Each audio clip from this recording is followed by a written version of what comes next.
ആകാശവാണി.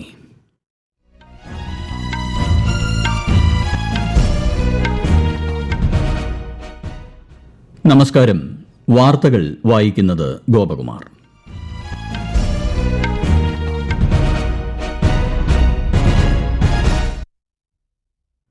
പ്രധാന വാർത്തകൾ. പരിഷ്കരണത്തിന്റെ പാതയിലാണ് ഇന്ത്യയെന്നും യുവജനശേഷിയും ശക്തമായ സമ്പദ്വ്യവസ്ഥയും രാജ്യത്തെ വികസിതമാക്കി മാറ്റുമെന്നും രാഷ്ട്രപതി ദ്രൌപദി മുർമു. ബോട്സ്വാനയിൽ ഇന്ത്യൻ സമൂഹത്തെ രാഷ്ട്രപതി അഭിസംബോധന ചെയ്തു. ക്ഷയരോഗത്തിനെതിരായ പോരാട്ടത്തിൽ രാജ്യത്തിന്റെ നേട്ടങ്ങളെ പ്രകീർത്തിച്ച് പ്രധാനമന്ത്രി നരേന്ദ്രമോദി. ബീഹാർ നിയമസഭാ തെരഞ്ഞെടുപ്പിന്റെ വോട്ടെണ്ണൽ നാളെ. മുന്നൊരുക്കങ്ങൾ പൂർത്തിയായതായി തെരഞ്ഞെടുപ്പ് കമ്മീഷൻ. കേരളത്തിൽ തദ്ദേശ തെരഞ്ഞെടുപ്പിനുള്ള വിജ്ഞാപനം നാളെ പുറപ്പെടുവിക്കും.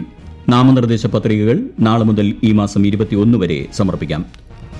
ഡൽഹി സ്ഫോടനത്തിന്റെ പശ്ചാത്തലത്തിൽ രാജ്യത്ത് കർശന ജാഗ്രത തുടരുന്നു.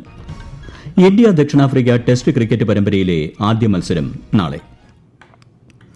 വാർത്തകൾ വിശദമായി. പരിഷ്കരണത്തിന്റെ പാതയിലാണ് ഇന്ത്യയെന്നും യുവജനശേഷിയും ശക്തമായ സമ്പദ്വ്യവസ്ഥയും രാജ്യത്തെ 2047ഓടെ വികസിതമാക്കി മാറ്റുമെന്നും രാഷ്ട്രപതി ദ്രൌപദി മുർമു. ബോട്സ്വാനയിൽ ഇന്ത്യൻ സമൂഹത്തെ അഭിസംബോധന ചെയ്യുകയായിരുന്നു രാഷ്ട്രപതി. Digital India, make in India, startup India, Swachh Bharat സംരംഭങ്ങൾ രാജ്യത്തെ പുതിയ ഉയരങ്ങളിലേക്ക് നയിക്കുകയാണെന്നും ശ്രീമതി മുർമു പറഞ്ഞു. പ്രവാസി ഇന്ത്യക്കാർ ഈ വികസന യാത്രയുടെ സുപ്രധാന ഭാഗമാണെന്ന് പറഞ്ഞ രാഷ്ട്രപതി ഇന്ത്യ ബോട്സ്വാന സഹകരണം വജ്രമേഖലയ്ക്ക് പുറമെ പ്രതിരോധം, സാങ്കേതികവിദ്യ, ഡിജിറ്റൽ കണക്ടിവിറ്റി തുടങ്ങിയ രംഗങ്ങളിലേക്ക് വ്യാപിപ്പിക്കുമെന്നും അറിയിച്ചു. दूर रहकर भी आप सभी भारत की मिट्टी, संस्कृति और मूल्यों से गहराई से जुड़े हैं. यहाँ का सुगंध मुझे महसूस हो रहा है. आप भारत और बोत्सवाना के बीच मैत्री के जीवंत सेतु है. मुझे बताया गया है कि यहाँ लगभग 10,000 भारतीय विभिन्न क्षेत्रों जैसे कि शिक्षा, स्वास्थ्य, लेखा, व्यापार और उद्योग में सक्रिय हैं. आपकी मेहनत, ईमानदारी और समर्थन ने आपको बोत्सवाना समाज में सम्मान और स्नेह दिलाया है. ഡൽഹി സ്ഫോടനത്തിൽ ജീവൻ നഷ്ടമായവരോടുള്ള ആദരസൂചകമായി അല്പനേരം മൌനം ആചരിച്ച ശേഷമാണ് രാഷ്ട്രപതി ചടങ്ങിനെ അഭിസംബോധന ചെയ്തത്. മരിച്ചവരുടെ കുടുംബാംഗങ്ങളുടെ ദുഃഖത്തിൽ പങ്കുചേരുന്നതായി പറഞ്ഞ ശ്രീമതി മുർമു പരിക്കേറ്റവർ എത്രയും വേഗം സുഖം പ്രാപിക്കട്ടെ എന്നും ആശംസിച്ചു. പ്രോജക്ട് ചീറ്റയുടെ ഭാഗമായി ബോട്സ്വാനയിൽ നിന്നും ഇന്ത്യയിലേക്ക് ചീറ്റകളെ കൈമാറുന്ന പ്രതീകാത്മക ചടങ്ങിന് സാക്ഷ്യം വഹിച്ച് രാഷ്ട്രപതി Droupadi Murmu. Botswana president Duma ബോക്കോയും ചടങ്ങിൽ സന്നിഹിതനായി. മൊക്കോളോഡി നേച്ചർ റിസർവിൽ ക്വാറന്റൈനിൽ പാർപ്പിച്ച ശേഷമാണ് 8 ചീറ്റകളെ ഇന്ത്യയിലേക്ക് കൊണ്ടുവരിക. ഇന്ത്യയിൽ വംശനാശം നേരിട്ട ചീറ്റകളെ രാജ്യത്തേക്ക് മടക്കിയെത്തിക്കുന്ന പദ്ധതിയുടെ ഭാഗമായി നമീബിയ 2022ൽ 8 ചീറ്റകളെയും ദക്ഷിണാഫ്രിക്ക 2023ൽ 12 ചീറ്റകളെയും കൈമാറിയിരുന്നു. ക്ഷയരോഗത്തിനെതിരായ പോരാട്ടത്തിൽ രാജ്യത്തിന്റെ നേട്ടങ്ങളെ പ്രകീർത്തിച്ച് പ്രധാനമന്ത്രി നരേന്ദ്രമോദി. ലോകാരോഗ്യ സംഘടനയുടെ 2025ലെ റിപ്പോർട്ടുകൾ പ്രകാരം രോഗബാധ കുറയ്ക്കുന്നതിൽ ഇന്ത്യ വലിയ നേട്ടം കൈവരിച്ചതായി അദ്ദേഹം വ്യക്തമാക്കി. ആഗോള നിരക്കിനേക്കാൾ 2 മടങ്ങാണ് ക്ഷയരോഗ നിവാരണത്തിലെ ഇന്ത്യയുടെ പ്രകടനം. ചികിത്സാ വ്യാപ്തി വിപുലപ്പെടുത്താനും രാജ്യത്തിന് സാധിച്ചതായി ശ്രീ മോദി പറഞ്ഞു. ഇതിന് പിന്നിൽ പ്രവർത്തിച്ച എല്ലാവരെയും പ്രധാനമന്ത്രി അഭിനന്ദിച്ചു. ബീഹാർ നിയമസഭാ തെരഞ്ഞെടുപ്പിന്റെ വോട്ടെണ്ണൽ നാളെ. 38 ജില്ലകളിലെ 46 കേന്ദ്രങ്ങളിൽ രാവിലെ 8 മണി മുതൽ വോട്ടെണ്ണൽ ആരംഭിക്കും. കർശന സുരക്ഷയാണ് ഇതോടനുബന്ധിച്ച് ഏർപ്പെടുത്തിയിരിക്കുന്നത്. സായുധ സേനയെയും പോലീസിനെയും സംസ്ഥാനത്തുടനീളം വിന്യസിച്ചു. CCTV ഉൾപ്പെടെയുള്ള സുരക്ഷാ സംവിധാനങ്ങളും ക്രമീകരിച്ചിട്ടുണ്ട്. വോട്ടെണ്ണൽ പ്രക്രിയ നിരീക്ഷിക്കുന്നതിനായി തെരഞ്ഞെടുപ്പ് നിരീക്ഷകരെയും ചുമതലപ്പെടുത്തിയതായി ബീഹാർ മുഖ്യ തെരഞ്ഞെടുപ്പ് ഓഫീസർ വിനോദ് സിംഗ് ഗുഞ്ചാൽ ആകാശവാണിയോട് പറഞ്ഞു.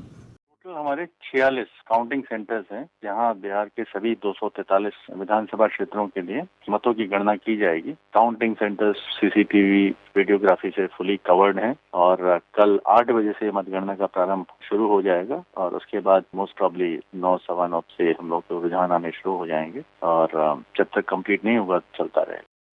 ബീഹാറിലെ 243 നിയമസഭാ മണ്ഡലങ്ങളിൽ 2 ഘട്ടമായാണ് വോട്ടെടുപ്പ് നടന്നത്. കേരളത്തിൽ തദ്ദേശ തെരഞ്ഞെടുപ്പിനുള്ള വിജ്ഞാപനം നാളെ പ്രസിദ്ധീകരിക്കും. നാളെ മുതൽ ഈ മാസം 21 വരെ നാമനിർദ്ദേശ പത്രിക സമർപ്പിക്കാം. വിവിധ വാർഡുകളിലേക്കുള്ള സ്ഥാനാർത്ഥികളെ പ്രമുഖ രാഷ്ട്രീയ പാർട്ടികൾ ഇന്നും പ്രഖ്യാപിച്ചു. ഡിസംബർ 9നും 11നും 2 ഘട്ടങ്ങളായാണ് വോട്ടെടുപ്പ്. അടുത്ത മാസം 13നാണ് വോട്ടെണ്ണൽ. കേരളത്തിലെ 1199 തദ്ദേശ സ്ഥാപനങ്ങളിലെ 23,576 വാർഡുകളിലാണ് തെരഞ്ഞെടുപ്പ്. തീവ്ര വോട്ടർ പട്ടിക പരിഷ്കരണം രണ്ടാം ഘട്ടത്തിന്റെ ഭാഗമായി ഇതിനകം 42 കോടിയിലധികം എന്യൂമറേഷൻ ഫോമുകൾ വിതരണം ചെയ്തതായി കേന്ദ്ര തെരഞ്ഞെടുപ്പ് കമ്മീഷൻ. ഈ മാസം 4-നാണ് കേരളം ഉൾപ്പെടെയുള്ള സംസ്ഥാനങ്ങളിൽ SIR രണ്ടാം ഘട്ടം പ്രഖ്യാപിച്ചത്. ഈ ഘട്ടത്തിൽ പരിഗണിക്കുന്ന 51 കോടി വോട്ടർമാരിൽ 81.71%-നും എന്യൂമറേഷൻ ഫോം വിതരണം ചെയ്തതായാണ് തെരഞ്ഞെടുപ്പ് കമ്മീഷൻ അറിയിച്ചത്. കേരളത്തിലെ 62.5% വോട്ടർമാർക്ക് 1,74,00,000 ഫോമുകളാണ് ഇതുവരെ വിതരണം ചെയ്തത്. ലക്ഷദ്വീപിൽ 100% വോട്ടർമാർക്കും ഫോം കൈമാറി. തമിഴ്നാടും പശ്ചിമബംഗാളും അടക്കം 9 സംസ്ഥാനങ്ങളിലും 3 കേന്ദ്രഭരണ പ്രദേശങ്ങളിലുമാണ് രണ്ടാം ഘട്ടത്തിൽ തീവ്ര വോട്ടർ പട്ടിക പരിഷ്കരണം നടക്കുന്നത്. ഈ വാർത്തകൾ ആകാശവാണിയിൽ നിന്ന്. ആകാശവാണി വാർത്തകളും വാർത്താ അധിഷ്ഠിത പരിപാടികളും All India Radio news Thiruvananthapuram YouTube ചാനലിലും All India Radio news Thiruvananthapuram Facebook പേജിലും AIR ന്യൂസ് _തിരുവനന്തപുരം ഇൻസ്റ്റഗ്രാം അക്കൌണ്ടിലും @AIR ന്യൂസ് _TVM X ഹാൻഡിലും ലഭ്യമാണ്. ഡൽഹി സ്ഫോടനത്തിൽ ഇന്ത്യയ്ക്ക് ഐക്യദാർഢ്യം രേഖപ്പെടുത്തിയ ദക്ഷിണ കൊറിയൻ വിദേശകാര്യമന്ത്രി ചോ ഹ്യൂണിനും സിംഗപ്പൂർ വിദേശകാര്യമന്ത്രി വിവിയൻ ബാലകൃഷ്ണനും നന്ദി അറിയിച്ച് വിദേശകാര്യമന്ത്രി S ജയശങ്കർ. ഇരു രാജ്യങ്ങളുടെയും പിന്തുണയെ ഇന്ത്യ വിലമതിക്കുന്നതായി അദ്ദേഹം സമൂഹമാധ്യമത്തിൽ കുറിച്ചു. ഡൽഹി സ്ഫോടനത്തിന്റെ പശ്ചാത്തലത്തിൽ കർശന ജാഗ്രത തുടർന്ന രാജ്യം. വിമാനത്താവളങ്ങൾ, റെയിൽവേ സ്റ്റേഷൻ, പൊതു ഇടങ്ങൾ തുടങ്ങി എല്ലായിടത്തും പരിശോധന ശക്തമാക്കിയിട്ടുണ്ട്. സ്ഫോടനത്തിന്റെ പശ്ചാത്തലത്തിൽ സുരക്ഷാ കാരണങ്ങളാൽ ലാൽകില മെട്രോ സ്റ്റേഷൻ ഇനിയൊരു അറിയിപ്പുണ്ടാകും വരെ അടച്ചതായി ഡൽഹി മെട്രോ അറിയിച്ചു. മറ്റ് സ്റ്റേഷനുകൾ സാധാരണ പോലെ പ്രവർത്തിക്കും. സ്ഫോടനത്തിൽ ഫരീദാബാദിലെ അൽഫലാഖ് സർവകലാശാല കേന്ദ്രീകരിച്ചും അന്വേഷണം പുരോഗമിക്കുകയാണ്. അക്രഡിറ്റേഷൻ സംബന്ധിച്ച തെറ്റായ വിവരങ്ങൾ വെബ്സൈറ്റിൽ പ്രസിദ്ധീകരിച്ചതിന് അൽഫലാഖ് സർവകലാശാലയ്ക്ക് NAC കാരണം കാണിക്കൽ നോട്ടീസ് നൽകി. കേന്ദ്രമന്ത്രി പീയൂഷ് ഗോയൽ കനേഡിയൻ വ്യാപാര മന്ത്രി മനീന്ദർ സിദ്ധുവുമായി ന്യൂഡൽഹിയിൽ ഇന്ന് കൂടിക്കാഴ്ച നടത്തി. വ്യാപാരം, നിക്ഷേപം എന്നിവ സംബന്ധിച്ച് 7ാമത് ഇന്ത്യ കാനഡ മന്ത്രിതല സംഭാഷണത്തിന്റെ ഭാഗമാണ് കൂടിക്കാഴ്ച. നേപ്പാൾ വാണിജ്യമന്ത്രി അനിൽകുമാർ സിൻഹയുമായും ശ്രീ പീയൂഷ് ഗോയൽ ഇന്ന് ന്യൂഡൽഹിയിൽ കൂടിക്കാഴ്ച നടത്തി.